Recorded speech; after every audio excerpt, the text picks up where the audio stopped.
எல்லாத்தையும் தாண்டி எவ்வளோ அடித்தாலும் தாங்கக்கூடிய உடல் வலிமை இருக்கு.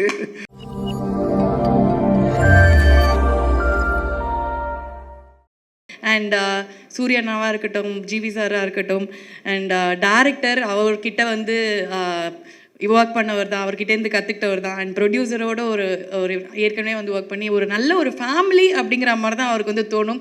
ஸோ இந்த குடும்பத்துக்காக ஒர்க் பண்ணது அவருக்கு வந்து அவ்வளோ வந்து ஹாப்பியாக இருக்கும், ரொம்ப ப்ரௌடாக ஃபீல் பண்ணுவார். எங்களோட கிரியேட்டிவ் ப்ரொடியூசர் வெற்றிமாறன் சார் அவர்களே ஒரு சில வார்த்தைகள் பேசாரு. எல்லாருக்கும் வணக்கம். ஆக்சுவலாக வந்து நான் இங்கே வந்ததுக்கப்புறம் தான் இந்த படத்துக்கு கிரியேட்டிவ் ப்ரொடியூசர்னு என் பேர் இருக்குன்றது எனக்கு தெரியும். நான் இந்த படத்தில் இன்வால்வ்டு கிரியேட்டிவான்னு எனக்கு தெரியும். கிரியேட்டிவ் ப்ரொடியூசருன்ற டைட்டிலோட இன்வால்வ்டுன்றது இப்போ தான் தெரியும், எனக்கு இங்கே வந்து தான் தெரியும். மதி வந்து is a very a man with a lot of self respect. எப்படின்னா எதையுமே வந்து he doesn't take it for granted. அவங்க வீட்டில் வந்து அவங்க அப்பா அம்மாவுக்கு வந்து அவன் இன்ஜினியரிங் படிக்கணும்னு ஆசை. அதனால் இன்ஜினியரிங்க்கு ஜாயின் பண்ணி 4 வருஷம் காலேஜ் போனான். அதுக்கப்புறம் சினிமாவுக்கு போகணுன்னப்போ நீ டிகிரி வாங்கினா போகலாம். எத்தனை அரியர்ஸ் இருந்தது அப்போது? 10 தான். ஓகே, மொத்தமாக 10 அரியர்ஸ் இருந்தது. சரி, நான் முடிச்சா போகலாமா அப்படின்னு கேட்டப்போ போ அப்படின்னு சொல்லியிருக்காங்க. அந்த வித்தின் த 4th இயர் அந்த எல்லா அரியர்ஸும் கிளியர் பண்ணிவிட்டு இப்போ நான் சினிமாவுக்கு போகிறேன். ஓகே, சரி போ. He could have come and asked me to work with him. அப்போ என் கூட வேலை செய்கிறேன்னு சொல்லியிருந்துருக்கலாம் அவர். ஆனால் அப்படி சொல்லலை. ஒரு படம் வெளியே போய் வேலை செஞ்சுட்டு அதுக்கப்புறம் ஒரு நாள் வந்து ஆனால் ஒரு ஷார்ட் ஃபில்ம் எடுத்திருக்கேன், அதை பாருங்கள் அப்படின்னு சொல்லிட்டு, அதை நான் நல்லா எடுத்திருந்தேன்னு உங்களுக்கு ஃபீல் பண்ணால் என்ன நீங்கள் சேர்த்துக்குங்க அப்படின்னு சொல்லிட்டு கேட்டார். அந்த ஃபில்ம் வந்து அந்த ஷார்ட் ஃபில்ம் அது பொல்லாதவன் முடிச்சு அந்த போஸ்ட் ப்ரொடக்ஷன் டைம்னு நினைக்கிறேன். ஜிவி ஸ்டுடியோவில் தான் நானும் ஜிவியும் தான் பார்த்தோம். பார்த்துட்டு எனக்கு பிடிச்சிருந்தது, நல்லா இருந்தது. அதில் ஆண்ட்ரூ நடிச்சிருந்தார். ஆண்ட்ரூ நான்லாம் ஒன்றா ஒர்க் பண்ணியிருக்கோம், அவர் நடிச்சிருந்தார். பிடிச்சிருந்தது. அப்போ நான் சொன்னேன், சரி எனக்கு பிடிச்சிருக்குப்பா, நீ வந்து ஒர்க் பண்ணு அப்படின்னா. அதுக்கப்புறம் ஹீ ஒர்க் வித் மீன் ஆடுகளமில் வந்து எப்படி விக்ரம் சுகுமாரன் வந்து ஸ்கிரிப்டு, டயலாக், ஷூட்டு அண்ட் டப்பிங்கில் ஒர்க் பண்ணாரோ அது மாதிரி வந்து மதி வந்து எடிட்டிங் அண்ட் போஸ்ட் ப்ரொடக்ஷன். இவங்க கான்ட்ரிபியூஷன் இல்லைன்னா அந்த படம் வாட் இட் இஸ் டுடேன்றது அது அவங்களோட கான்ட்ரிபியூஷனால தான் அது இன்றைக்கி என்னவா அது வந்து சேர்ந்தது. அந்த அளவுக்கு டெடிக்கேட்டடாக ஒர்க் பண்ணக்கூடிய ஒரு பர்சன். அப்புறம் அதுக்கப்புறம் வந்து செல்ஃபி ஹேப்பன்ட் ஃபார் ஹிம். செல்ஃபியில் நிறைய சேலஞ்சஸ் அதெல்லாம் முடிச்சு and through out the journey என்னென்னா எப்போவுமே வந்து ஒர்க் பண்ணுறதுக்கும் ஒரு டீம் பர்சனாக இருந்து டீமுக்குள்ளே கான்ட்ரிபியூட் பண்ணுறதுக்கும் வந்து எப்போவுமே தயங்காத ஒரு பர்சன். அண்டு எல்லா படமுமே வந்து அந்த நான் பண்ணுற எல்லா படத்துலையுமே வந்து எங்களுக்கு வந்து ஃபைனல்னு வரும்போது வந்து அது வந்து அந்த கடைசி நேரத்தில் போட்டு எல்லாரையும் போட்டு காமிச்சு டிஸ்கஸ் பண்ணி இது என்ன ஒர்க் ஆகுதா ஒர்க் ஆகலையா, அது பெரிய டிஸ்கஷன் நடக்கும்.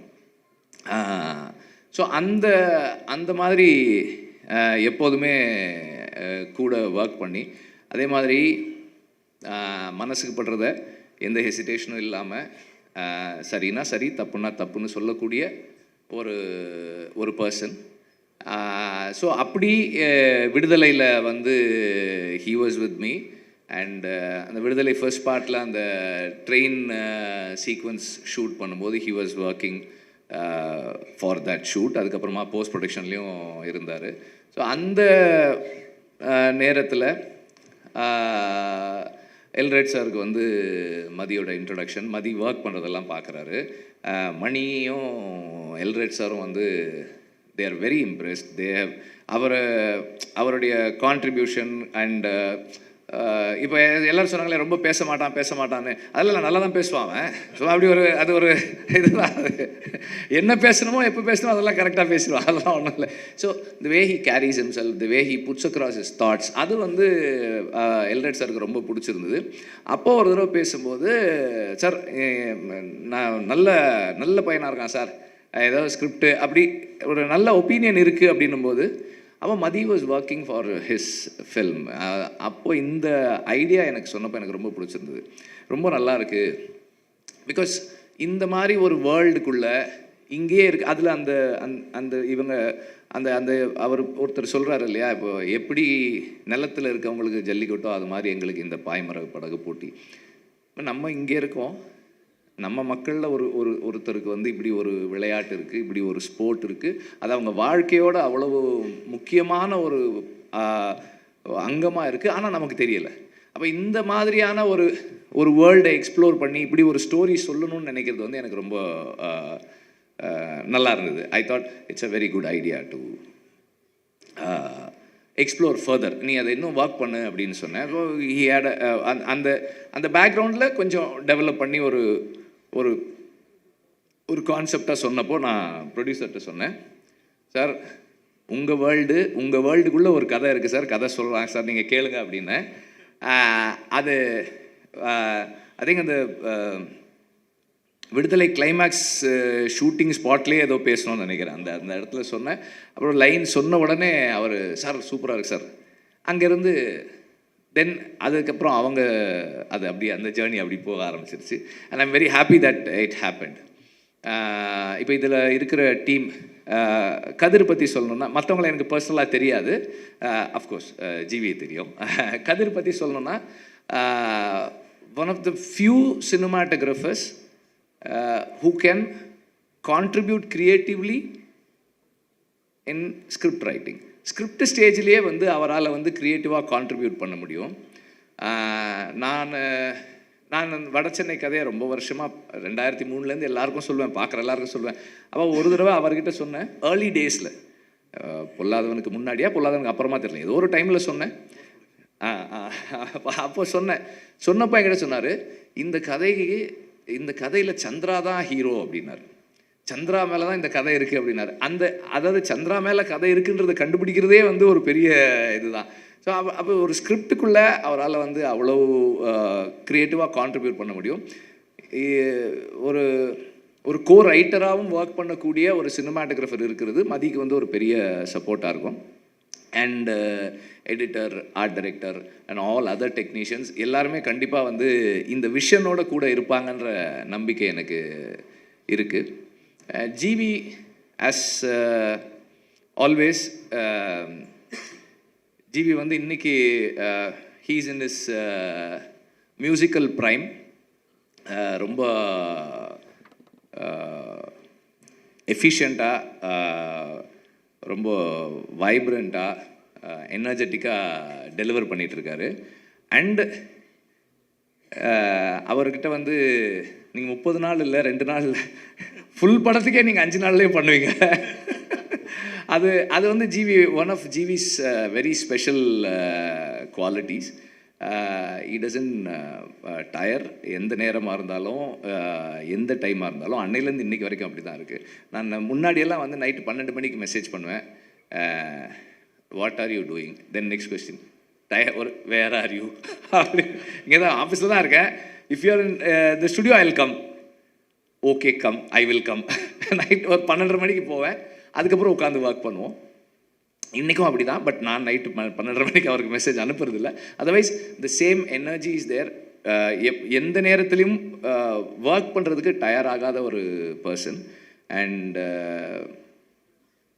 பேக்ரவுண்ட் ஸ்கோரில் இன்றைக்கி வந்து is able to create such impact. ரொம்ப இம்பேக்ட்ஃபுல்லான பேக்ரவுண்ட் ஸ்கோர் பண்ண முடியுது அவரால்.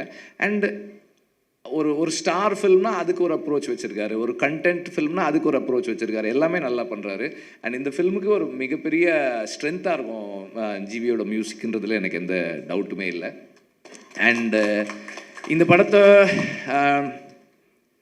இப்போது அவங்க ரெக்கியில் எடுத்த இந்த ஃபுட்டேஜ் வந்து நான் எப்படி பார்க்குறேன்னா, நானாக இருந்தேன்னா இந்த ஃபுட்டேஜை வெளியே காட்டியிருக்கவே மாட்டேன். ஏன்னா இதை மேட்ச் பண்ணுற மாதிரி நம்ம ஆக்சுவல் ஃபுட்டேஜ் எடுக்கிறதுன்றது வந்து சினிமாவில் எடுக்கிறது ரொம்ப ரொம்ப கஷ்டம். இதை வந்து அவங்க வெளியே காட்டுறதே வந்து அவங்க கான்ஃபிடென்ஸ் தான் சொல்லுது. It's going to be very challenging task for everybody to create this, to be part of this behind the camera and in front of the camera. ரொம்ப ரொம்ப பெரிய சேலஞ்சு. மதி வந்து I think is taken up a very very very big challenge. But என்னன்னா, சூரி மாதிரி ஒரு டெடிக்கேட்டடான ஒரு ஆர்டிஸ்ட்டும், எல்ரெட் மாதிரி ஒரு பேஷனட்டான ப்ரொடியூசரும் இருந்தால், அவர் எல்ரெட் சாரை வந்து நம்ம ப்ரொடியூசர் வந்து அவருடைய என்ன சொல்கிறது, ப்ரொடியூசராக இருக்கிறது அவருக்கு செகண்ட் ஜாப் தான். அவர் வந்து ஃபஸ்ட்டு வந்து ஏடி தான். அவர் ஃபஸ்ட்டு அசிஸ்டன்ட் டைரக்டர் தான். நம்ம ஏதாவது சொன்னால் கூட, சார் அன்னைக்கு சொல்லும்போது அப்படி சொன்னீங்களே சார், வேணாம் சார், இப்போ இப்படி எடுத்துக்கலாம் சார். ஐயோ சார் அது நல்லா இருந்ததே சார். சார் இல்லை சார், ஒரு 2-3 நாள் எக்ஸ்ட்ரா ஆகும் சார். அப்படியா சார், போயிடுவார். போன உடனே ஒரு 1/2 hour கழித்து மணி அடிப்பார். சார் சார் சொன்னார் சார், அது ஒரு 3 days ஆனால் கூட பரவாயில்ல, எடுத்துடலான்னு சொன்னார் சார். இல்லை மணி பட்ஜெட் இல்லை சார். சார் அதெல்லாம் சார் பார்த்துக்கிட்டார் சார். இல்லை இப்போ பீட்ரு வரணுமே, அதுக்கு பீட்ரு சார் அது பேசிக்கலாம் சார். சார் வந்து அது எடுத்துட்டா நல்லா இருக்குன்றாரு சார். இப்போது எப்படி ஆகிடும்னா, டைரக்டரை வந்து ப்ரொடியூசர் கன்வின்ஸ் பண்ணுவார் செலவு பண்ணுறதுக்கு. நம்ம வந்து ஐயோ செலவாகுமே அப்படி எடுக்கணும். ஸோ அந்த மாதிரி ஒரு passionate about the story telling process and அதில் வந்து இன்வால்வ் ஆகி அது டைரக்டர் கூடவே ஒர்க் பண்ணுற ஒரு ப்ரொடியூசர். ஸோ இந்த மாதிரி ஒரு டீம் இருந்தால் கண்டிப்பாக மதியால் பண்ண முடியும்னு நினைக்கிறேன். சூரி வந்து இன்னைக்கு வந்து ஒரு எந்த கைண்ட் ஆஃப் ரோல்ஸும் பண்ணுறது, ஒரு ரூரலான ஒரு ரஸ்டிக்கான ஒரு ஃபில்மில் ப்ளேஸ் பண்ணக்கூடிய ஒரு ஃபிசிக்கு ஒரு அப்பியரன்ஸோடு இருக்கிற ஒரு ஆர்டிஸ்டாக இருக்கார். அண்ட் எல்லாத்தையும் தாண்டி எவ்வளோ அடித்தாலும் தாங்கக்கூடிய உடல் வலிமை இருக்குது சூரிக்கிட்ட. Is a strong man in the sense like he is fit physically and mentally he is very strong. நம்ம எந்த எக்ஸ்டென்ட்டுக்கும் புஷ் பண்ணலாம். இப்போ இந்த அவங்க அந்த அந்த அந்த ட்ரோன் ஷாட்லேயே இந்த படகு திரும்பும்போது ஒருத்தர் வந்து தண்ணியில் விழுந்துடுறாரு. இப்போ இந்த மாதிரி தண்ணியில் விழுந்து தூக்கி, இப்போ சூரியன்னா தூக்கி டக்குன்னு தலையை தோட்டு அடுத்த டேக் போகலாம் அப்படின்றலாம். மற்றவங்க அப்படி முடியுமான்னு தெரியலை. சூரிய வந்து நிறைய தயாராகணும் அதுக்கு. அப்புறம் வந்து அவர் சுஹாஸுக்கு வந்து ஒரு சிறப்பு நன்றி. அவர் எடுத்துக்கிட்ட எஃபர்ட்டுக்கு, இங்கே தமிழில் பேசணும்னு எடுத்துக்கிட்ட முயற்சி இருக்கு இல்லையா, அதுக்கு வந்து ஒரு ரொம்ப சிறப்பான நன்றி. ஏன்னா அவர் வந்து இப்போ நம்மளே வந்து பாதி தமிழ் பாதி இங்கிலீஷில் தான் பேசுகிறோம். ஆனால் இங்கே வரும்போது தமிழில் பேசணும்னு அவர் போட்ட அந்த அந்த முயற்சி வந்து ரொம்ப பாராட்டுக்குரியது. Special thanks, you have impressed me.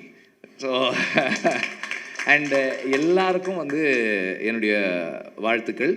And மதியை வந்து நான் திட்டலை, நான் கொஞ்சம் அழுத்தமாக சஜஸ்ட் பண்ணேன், அவ்வளோதான். மணியை பற்றி சொல்லணும்.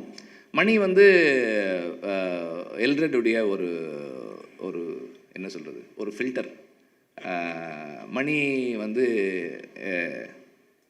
எதை எப்படி எங்கே யார்கிட்ட சொல்லணுன்றதை வந்து ரொம்ப பக்குவமாக ஹேண்டில் பண்ணி ஒரு ப்ராஜெக்டை பத்திரமா, இந்த படத்தினுடைய பாய்மரம் வந்து மணி தான்.